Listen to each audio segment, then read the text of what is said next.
ஞானானந்தமயம் தேவம் நிர்மலஸ்படிகாகிருதியும் ஆதாரம் சர்வ வித்யானாம் ஹயக்ரீவம் பாஸ்மகே. நெக்ஸ்ட் ஜென் டிவி நேயர்களுக்கு அஸ்ட்ரோ கேஎஸ் ஐயங்காரின் பணிவான நமஸ்காரங்கள்.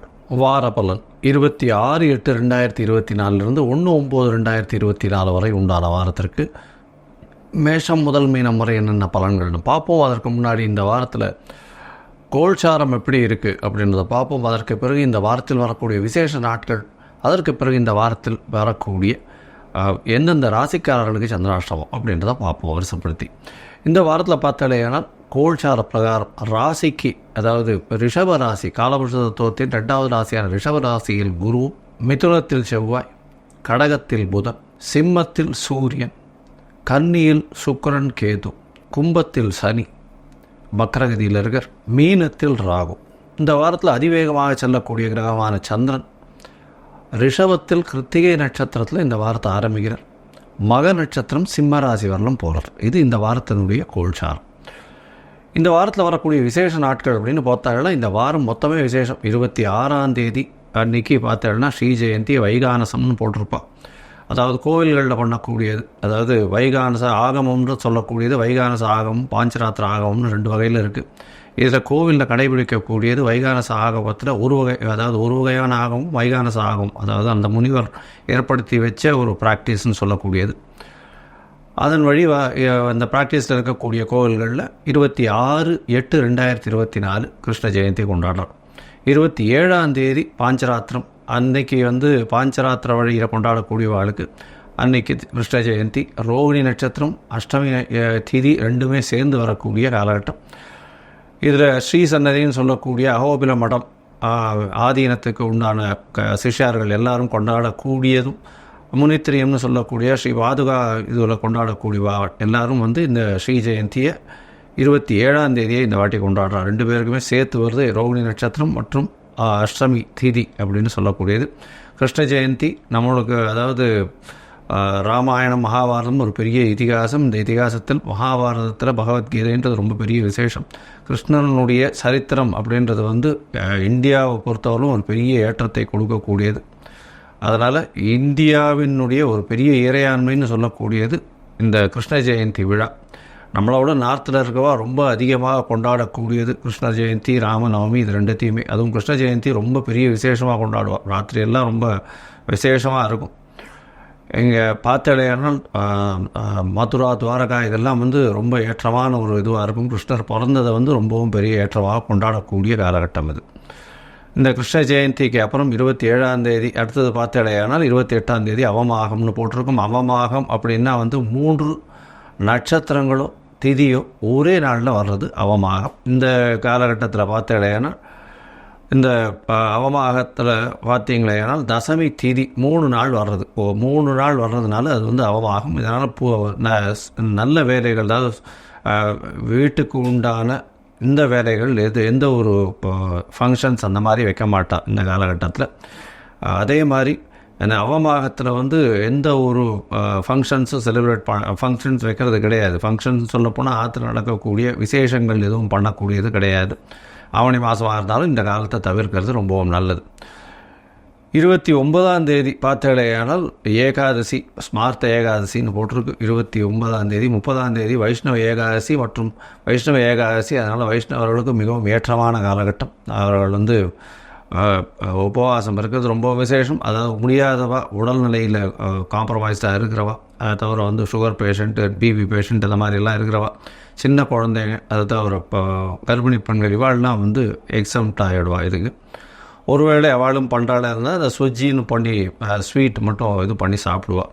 துவாதசி பாருன்னா அடுத்த நாள் பண்ணுவாள். நான் அடுத்த நாள் சாயந்தரம் பார்த்தாலேனா வெள்ளிக்கிழமை, அதாவது சனிக்கிழமை சாயந்தரம் சனி பிரதோஷம் வேறு. ஏன்னா சாயந்தரம் பிரதோஷ காலம் வேறு வருது. ஒரு 5:45 6:15 வரலாம் தீபாராதனை சிவன் கோவிலில் நந்தியினுடைய முன்னாடியிலிருந்து நந்தி பின்னாடியிலிருந்து அதாவது சிவனை சேவிக்கிறதன் மூலியமாக எல்லா வித தோஷங்களும் அற்ற காலமாக இருக்கும். இந்த பிரதோஷத்துக்கு விரதம் இருக்கிறது ரொம்ப பெரிய ஏற்றம். பிரதோஷத்துக்கு விரதம், அதாவது எதையாவது நினச்சிட்டு விரதம் இருக்கிறது அப்படின்றதன் மூலியமாக அந்த பிரச்சனைகளிலிருந்து நிச்சயமாக விடுபடக்கூடிய காலகட்டமாக அமைய போகிறது. இந்த வாரத்தில் பார்த்தாலேயானால் ஞாயிற்றுக்கிழமை அன்றைக்கி திருதினஸ்பிருக்குன்னு போட்டிருக்கோம். 3 திதிகளோ ராசிகளோ அதாவது ஒரு நாள், அது 3 நாட்கள் கண்டினியூஸாக ஒரே திதியோ ராசியோ இருந்ததுன்னா அது திருதினஸ்பிறகு. அதாவது திருதினஸ்பிறகில் பார்த்தேன்னா இந்த வாட்டி சதுர்தசி 3 நாட்கள் வர மாதிரி வருது. அதனால் பார்த்தேன் ஏன்னால் 3 நாட்கள் கார்த்தால அர்லி மார்னிங் வந்து இருந்ததுன்னா அது ப்ரீவியஸ் டே கணக்கு வரும், அன்றைக்கி ஃபுல் டே வரும். அடுத்த நாள் கார்த்தால ஒரு நாளைக்கு இருந்ததுன்னா கூட அது 3 நாட்கள் கணக்கு வந்துடும். இந்த திருதினஸ்பிறகுலையும் வந்து விசேஷங்கள் எதுவும் மாத்திரை பண்ணுறதில்லை, அதையும் அவாய்ட் பண்ணிடுறது நல்லது. சரி, இந்த வாரம் எந்தெந்த ராசிக்காரர்களுக்கு சந்திராஷ்டமம் அப்படின்னு பார்த்தாலேனா இந்த வாரம் துலாம், விருச்சிகம், தனுசு, மகரம் இந்த 4 ராசிக்காரர்களுக்கு சந்திராஷ்டமம்னா உங்களுடைய ராசிக்கு 8ஆம் இடத்துல சந்திர பகவான் வரும்பொழுது மறையக்கூடிய காலகட்டம். அதனால் புதிய முயற்சி வேண்டாம், வெளியூர் வெளிமாநில பிரயாணம் வேண்டாம்னு சொல்கிறோம். அதாவது ஒரு நேயர் கேட்டிருந்தார், எதற்காக வெளிமாநில பிரயாணத்தை பற்றி சொல்கிறீங்க அப்படின்னர். அதாவது போகக்கூடிய காரியம் நல்லபடியாக ஆகணுன்றதுக்காக தான் போகிறது. ஒருவேளை நீங்கள் வந்து புதிய முயற்சியை அந்த காலகட்டத்தில் எடுத்து அதற்காக நீங்கள் வந்து வெளிநாட்டுக்கு செலவு பண்ணிட்டு போகணும், வெளியூருக்கு செலவு பண்ணிட்டு போகணும்போது அதில் தடங்கள் வறுமையானால் அது வந்து நல்லபடியாக இருக்காது. அதனால் அந்த காலகட்டத்தை, அந்த நாளை அவாய்ட் பண்ணிடுறது நிச்சயமாகவே நல்லது. இதுக்காக தான் சொல்கிறோம். சரி, இந்த சந்திராஷ்டமத்தின் தாக்கத்தை குறையணும் அப்படின்னா சந்திர பகவானுக்கு உண்டான எளிய பரிகாரம் அப்படின்னு சொல்லக்கூடியது அகத்திக்கீரை கட்ட அருகில் இருக்கக்கூடிய கோசாலையில் பசுக்களுக்கு வாங்கி கொடுங்க. அதில் வந்து சந்திராஷ்டமத்தின் தாக்கம் நிச்சயமாக குறையும். சரி, இந்த வாரத்தின் பலன் 26/8/2024 1/9/2024 வரலும் உண்டான பலன்களை மேஷம் முதல் மீனம் வரை உண்டான ராசிக்கு பார்க்கலாம். அதற்கு முன்னாடி என்னுடைய மொபைல் நம்பர் கீழே ஸ்க்ராலிங்கில் போயின்னு இருக்கோம். உங்களுக்கு அஸ்ட்ராலாஜிக்கல் கன்சல்ட் தேவைப்பட்டதுன்னா எனக்கு ஃபோன் பண்ணுங்க, உங்களுக்கு அப்பாயின்மெண்ட் தரேன். உங்களுடைய date, time, place of birth, உங்களுடைய பெயர், உங்களுடைய தாய் தகப்பனார் பெயர் இது வரலாம் அனுப்புங்க.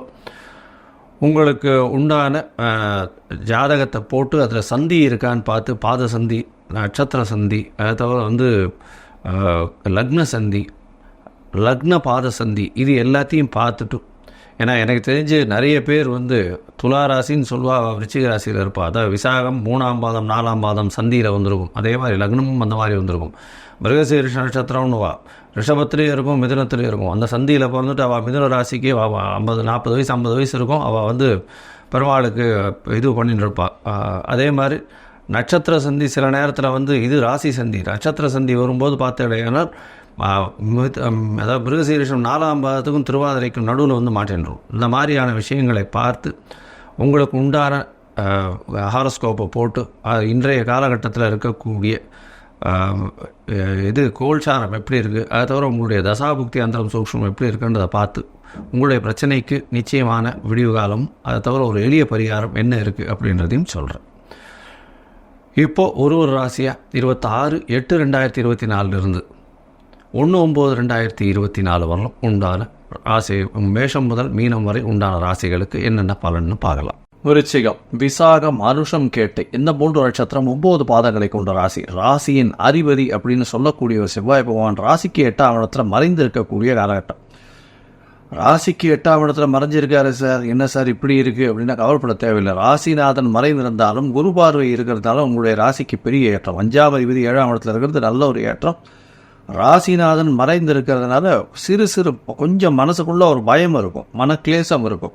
இதன் மூலியமாக பார்த்தீங்கன்னா உங்களுக்கு வந்து பண வரவிற்கு பஞ்சம் இருக்காது. எல்லா இடத்துலேருந்து பணம் வரும், புதிய முயற்சிகள் வரும். டைரெக்டாக அதாவது பணம் வந்து நேர் வழியில் வர்றதை விட மறைமுக வழியாக வரக்கூடிய வாய்ப்புகள் மிகவும் அதிகமாக இருக்கும். இந்த வாரத்தில் பார்த்தீங்கன்னா உங்களுடைய ராசிக்கு சமசப்தமத்தில் குரு பகவான் இருக்கிறதால திருமணத்திற்கு பார்த்து கொண்டு இருக்கக்கூடிய இளைஞர்களுக்கு கண்டிப்பாக திருமண யோகம் நிச்சயமாக உண்டு. உங்களுடைய ராசிக்கு 4ஆம் இடத்துல வக்கரம் பெற்ற சனி பகவான் இருக்கிறதுனால படிக்கக்கூடிய மாணவர்கள் கொஞ்சம் படிக்கிறதுல ஸ்ரத்தையாக இருக்கிறது ரொம்ப நல்லது. மறதி அதிகமாக இருக்கக்கூடும். தேவையற்ற பேச்சு, வீண் வம்புகள் வேண்டாம். 4ஆம் இடத்தில் இருக்கக்கூடிய சனி பகவான் மூலியமாக தாயின் உடல்நிலையில் சற்று சென்பாக இருக்கக்கூடிய காலகட்டமாக இருக்கும். வேலையில் நல்ல ஏற்றம் இருக்கும். பணவரவிற்கு பஞ்சம் இருக்காது. 5ஆம் இடத்தில் இருக்கக்கூடிய ராகு குழந்தைகள் மூலியமாக சிறு பிரச்சனைகளை உண்டாக்கக்கூடிய வாய்ப்புகள் நிச்சயமாக உண்டு. உங்களுடைய ராசிக்கு 10ஆம் இடத்துல சூரியன் ஆட்சி பெற்று போயிருக்கார். ஏன்னா ஆவணி மாதம்னும் பொழுது 10ஆம் இடத்துல சூரியன் ஆட்சி பெற்று போயிருக்கக்கூடிய காலகட்டமாக இருந்தாலும் சனி பகவானின் பார்வை இருக்கிறதுனால தொழிலில் நல்ல ஏற்றம் இருக்கும். இருந்தாலும் தொழில் மூலியமாக கீழே உங்ககிட்ட வேலை செய்கிறவங்க மூலியமாக பிரச்சனைகள் நிச்சயமாக வரும். ராசிக்கு 8ஆம் இடத்துல பார்த்தீங்கன்னா செவ்வாய் இருக்கார். 8ஆம் அதிபதி 9ஆம் இடத்துல போயிருக்கார். தந்தையின் உடல் நலத்தில் சற்று பின்னடைவு ஏற்படக்கூடிய வாய்ப்புகள் நிச்சயமாக உண்டு. 11ஆம் இடத்துல சுக்கிரன் மறைந்து நீச்சப்பட்டு இருக்கக்கூடிய காலகட்டமாக இருக்குது. கேத்துவோடு சேர்ந்து இருக்கக்கூடிய காலகட்டமாக இருக்குது. 12ஆம் அதிபதி 12க்கு 12 சொல்லக்கூடிய இடத்துல இருக்கிறதுனால செலவுகள் அற்ற நிலை இருக்கும். எல்லா விஷயத்திலும் பார்த்தீங்களேனால் பண வரவிற்கு பஞ்சம் இருக்காது. தொழிலில் பெரிய அபிவிருத்தி இருக்கக்கூடிய காலகட்டமாக இருக்கும். தந்தை மூலியமாக நல்ல ஒரு பணவரவுக்கு வாய்ப்புகள் நிச்சயமாக உண்டு. இந்த வாரம் 26/8/2024 1/9/2024 வரை உண்டான வாரத்தில் சந்திர பகவான் உங்களுடைய ராசிக்கு 28ஆம் தேதி காலை ஒரு 8-8:30 மணி வரலும் பார்த்தாலேயானால் சந்திர பகவான் உங்களுடைய ராசிக்கு சம சப்தமத்தில் இருக்கார். இது ஒரு பெரிய ஏற்றம். 9ஆம் அதிபதி அப்படின்னு சொல்லக்கூடிய 9க்கு 11ஆம் இடத்துல இருக்கிறதுனால திருமணத்துக்கு பார்த்து கொண்டு இருப்பவர்கள் கண்டிப்பாக திருமணம் நடக்கும். பார்ட்னர்ஷிப் பிஸ்னஸில் பெரிய ஏற்றம் இருக்கும். எதிர்பாலினத்தவர் மூலியமாக நல்ல ஒரு ஏற்றம் கிடைக்கக்கூடிய காலகட்டமாக அமைப்பவர்கள். உங்களுடைய ராசிக்கு பார்த்தலையானால் 8ஆம் இடத்துல சந்திர பகவான் போகிறார். சந்திர பகவான் 8ஆம் இடத்துல இருக்கக்கூடிய காலகட்டம் 28ஆம் தேதியிலிருந்து 30ஆம் தேதி மதியம் ஒரு 3 மணி வரலும் இருக்கக்கூடிய காலகட்டம் சந்திராஷ்டம காலமாக இருக்குது. சந்திர மங்கள யோகம் இருக்குது. இருந்தாலும் சந்திராஷ்டம காலமாக இருக்கிறதுனால சிறு சிறு பிரச்சனைகள் வரக்கூடிய வாய்ப்புகள் உண்டு.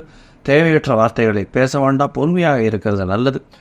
வெளியூர் வெளிமாநிலம் செல்லக்கூடிய பாக்கியம் கொஞ்சம் இந்த காலகட்டத்தில் தட்டி போகக்கூடிய வாய்ப்புகள் உண்டு.